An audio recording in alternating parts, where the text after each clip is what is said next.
자, 포괄일제가 인정되지 않는 판례를 보도록 합니다. 자, 동일 장소에서 동일 방법에 의한 시간적 접촉된 행위라 할지라도 피해 회복이 다르죠. 그러면 포괄일제가 되는 것이 아니라 경합범이 됩니다. 자, 그 예가 밑에 2번에 나와 있는데 휴대하고 있던 권총에 실탄 6발을 장전하여 그리고 자식들을 각각 한 발씩 순차로 발사해서 살해하였다는 것인데 피해법익이 다르죠. 처의 피해법익과 자식들의 피해법익이 다르잖아요. 그렇기 때문에 피해자들 수에 따라서 수개의 살인죄가 되는 것이 아니지 살인죄가 되는 것이지 포괄해서 하나의 죄가 된다 하면 안 돼요. 자, 밑에도 수명이기 때문에 수명에 대하여 각각의 폭행을 하였고 각각의 상해를 입혔기 때문에 피해자별로 각각의 강도상해죄가 됩니다. 자, 슈퍼마켓에서 시카를 들고 피해자를 협박했죠. 그리고 시카를 들고 매장을 쫓아다니며 손님을 내쫓아 영업을 방해했죠. 자, 그랬을 때 피해자가 다르죠. 협박죄의 피해자는 피해자고요. 영업방해 손님을 내쫓았다고 했을 때 요 협박을 당한 이 부분 피해자를 협박했다, 손님을 협박해서 내쫓았다. 결국은 영업방해지만요. 자, 그래서 요 법익도 다르죠. 협박죄와 영업방해죄도 법익이 다르고 피해자도 다르기 때문에 각각 죄가 된다. 경합범이다. 이 뜻입니다. 자, 다음 1회 강간인데 이 강간과 강간 사이에 지금 장소를 옮겼습니다. 그리고 시간도 좀 길어요. 1시간 후에 장소를 옮겼다. 이 부분이죠. 시간대도 다르고 장소도 다르기 때문에 이것은 별개의 범위하에 행해진 것이다. 그래서 첫 번째 강간, 두 번째 강간 죄 성립을 각각 인정합니다. 그래서 강간죄 2개가 되는 거죠. 다음, 자, 피고인이 쇠말뚝을 피해자에게 들이대리며 강간하려 하였다. 이 강간이 미수에 그쳤습니다. 그러면 강간 미수죠. 자, 결국 강간했는데 첫 번째 강간 미수와 두 번째 강간 사이에는 어떤 텀이 있느냐면 1시간 30분입니다. 그리고 역시 차량으로 운전 이동했다는 거죠. 자, 1시간 후에 이동한 부분도 경합범인데 1시간 30분은 더 인정해줘야 되겠죠? 그렇죠? 그래서 시간대도 다르고 장소도 다르기 때문에 경합범이다. 이 뜻이죠. 자, 상표 얘기는 앞에서 설명드렸습니다. 상표는 각 등록 상표마다 한 개씩 죄가 된다라고 했어요. 따라서 상표권자 및 표장이 동일하다는 이유로 상표가 다르면 수개의 죄가 되는 거죠. 수개. 그쵸? 그 사안이 바로 2번입니다. 자, 피고인이 위조 상표가 부착된 상품을 판매하여 상표권을 침해했다는 내용으로 기소되었는데, 자, 이 상표를 보니 을 상표가 있고요. 그리고 병 상표가 있습니다. 그래서 저작권이 다르죠? 상표권이 다르죠? 다르기 때문에 각각의 별개의 상표권 침해죄가 되는 것이다. 경합범 처리가 되는 것이지 포괄일죄가 되는 것이 아니다. 그 뜻입니다. 자, 연속범입니다. 자, 연속범은 연속된 수개의 행위가 동종의 범죄에 해당되는 것을 말한다 했어요. 자, 예를 보시면 수일에 걸쳐 창고에서 매일 밤 한 가마씩 쌀을 훔친 경우를 말합니다. 우리 앞에서 접속법 배웠는데 접속법보다는 약간의 텀이 있다는 것을 알 수가 있겠죠. 뭐 요건 나와 있고요. 자, 판례만 보면 됩니다. 뭐 연속범이네 접속범이네 이렇게 물어보진 않아요. 자, 판례를 봤을 때 포괄일죄냐 아니냐 그렇게 묻고 있습니다. 자, 포괄일죄가 되는 부분 1번입니다. 수개의 업무상 배임행위가 있더라도 2번입니다. 수회에 걸쳐서 기망행위를 하여 금원을 편취한 경우라도 올라갑니다. 법익이 단일하고 태양이 동일하며 범위가 단일하다면 포괄일죄가 됩니다. 포괄일죄 개념 정의할 때 설명드렸죠. 2번 동일한 피해자, 단일, 동일 그러면 포괄일죄가 됩니다. 자, 다음 단일한 범위죠. 방법도 동일하고요. 자, 그랬다면 포괄일죄가 됩니다.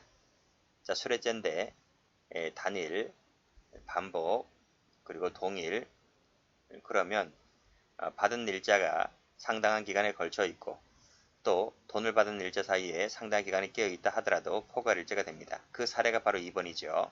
그래서 매일마다 받은 것이 아니라 명절 때마다, 설 때마다, 연말마다 받았다는 거죠. 자, 이렇게 받았다면 업자가 동일인이죠. 피고인 을로부터 매번 100만원씩 받아왔습니다. 동일인입니다. 같은 명목이겠죠. 그랬다면 포괄일제가 됩니다. 5번도 자 17회씩 정기적으로 받았습니다. 업자가 여러 명이 아니고 동일인입니다. 동일인이기 때문에 그러면 같은 명목이라는 얘기거든요. 그래서 포괄일제가 됩니다. 자 다음 정식 이사가 될 수 있도록 도와달라는 부탁을 받고 언제부터 언제까지 1억 2천을 받았습니다. 12번 받았네요. 그렇죠? 명목이 동일하죠? 이사가 될 수 있도록 해달라. 1억 2천. 야, 1억 2천을 주고 그럼 이사가 되면 얼마를 뽑아내겠다는 얘기입니까? 그렇죠? 그러면 X가 커지기 때문에 자 여기서 12회, 17회 뭐 수년에 걸쳐 받은 부분 전부 다 X가 합산됩니다. 그래서 일정액이 넘어버리면 특경가법이든 특가법이든 이렇게 적용해서 가중처벌되는 거죠.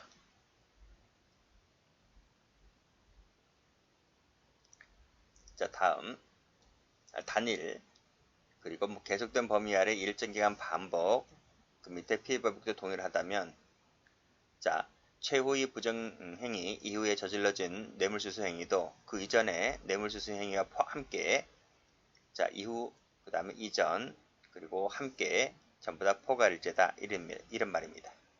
뭐가 같다면 이후와 이전이 이 단일성, 반복성, 동일성 등의 요건을 갖췄다면 함께 포괄일제가 되는 겁니다. 여러 개의 영업비밀을 취득했는데 그것이 같은 기회에 하나의 행위로 행해졌다면 같은 기회에 행해졌다면 포괄일제다 그런 말이고요. 자 수회에 걸쳐서 금원을 제공했지만 이것이 동일한 의료기관 개설자에게 준 겁니다. 그랬다면 포괄일제입니다.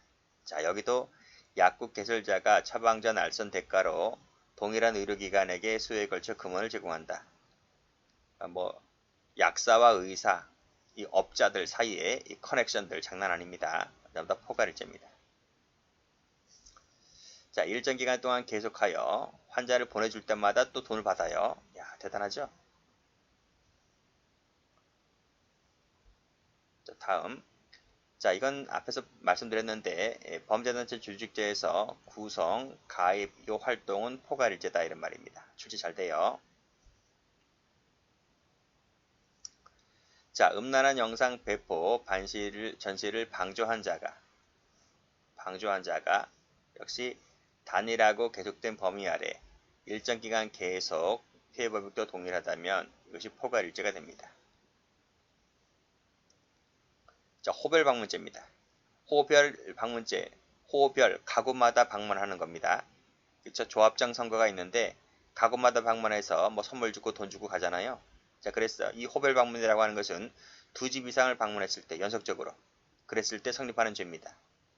따라서 선거운동을 위해서 다수의 종합원을 호별로 방문했다. 뭐 2집, 3집, 10집 이렇게 방문해버리면 이 구성요건을 충족하고 있기 때문에 포괄일제가 됩니다. 호별 방문죄는 뭐다? 호별로 방문해야 돼요. 가구마다 방문했을 때 포괄일제가 되는 겁니다.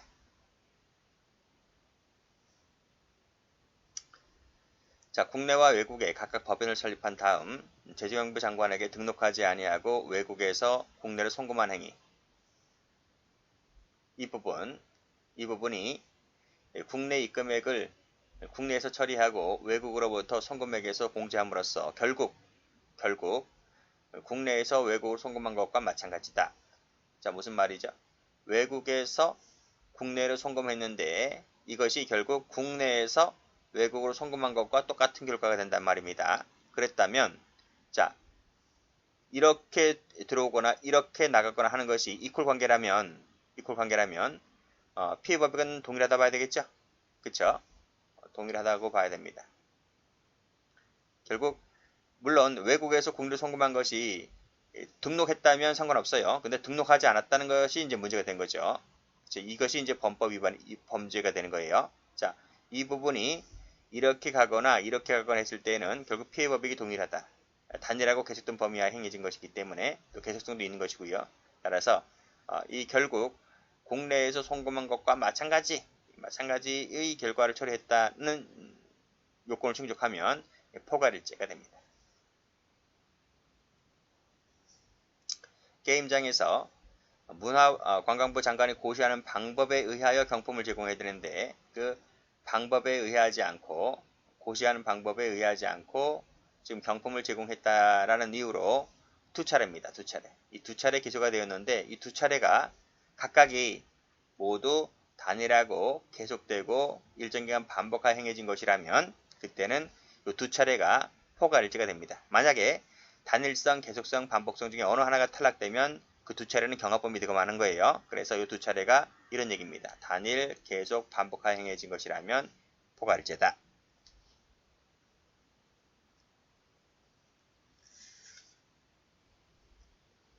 자, 다음 페이지 가보죠. 최신 판례인데 이 두 개 묶어볼게요. 자, 직권남용입니다. 공무원이 동일한 사안, 그 다음 1년의 직무 과정에서 단일, 그리고 일정 기간 계속 저지른 직권남용 행위에 대하여 포괄일제가 되는데 이 여러 명이라도 포괄일제가 된다는 얘기야. 우리 앞에서 뭐와 비교하셔야 되냐면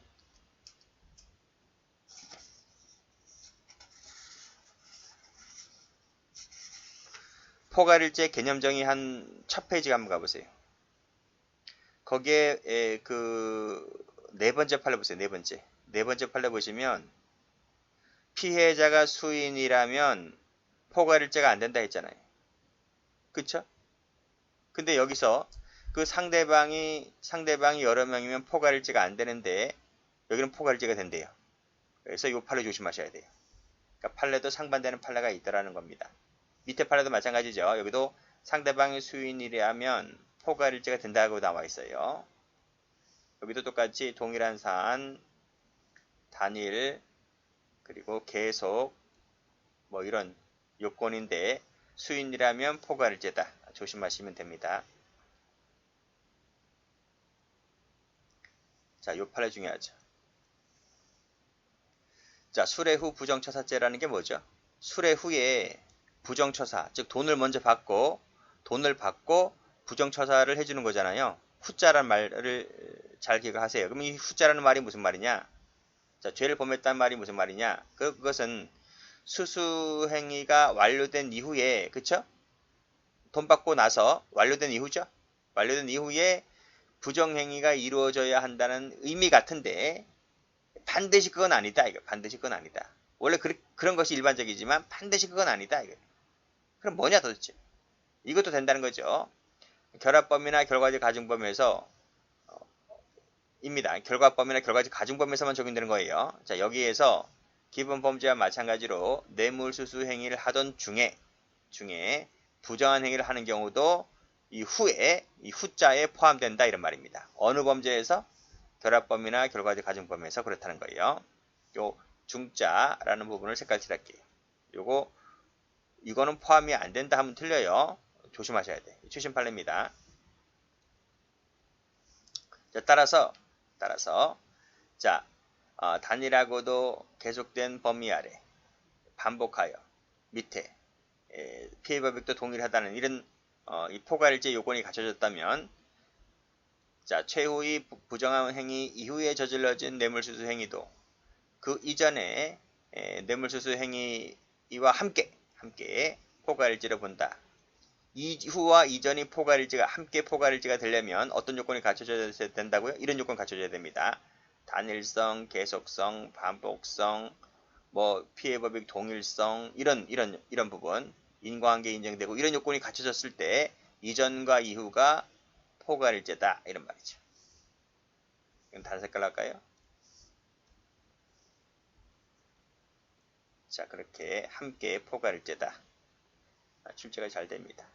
이 판례는 두 개 정도 나올 수가 있어요. 따라서 앞에서 끊으시면 요 앞에 부분 그쵸? 요 앞에 부분 여기서 한번 출제가 되고 아니면 여기서 한번 출제가 되기도 하고 두 파트를 다 각각 보셔야 돼요. 자, 밑에 연간이란 말의 의미는 1월 1일부터 12월 31일까지 1년간을 말한다. 그죠? 여기서도 동일성, 단일성, 계속성, 동일성 이런 요건을 갖추게 되면 여기서도 마찬가지로 호가르제다 이런 말입니다. 여기까지 보시면 되고 밑에는 참조로 보시면 되겠습니다.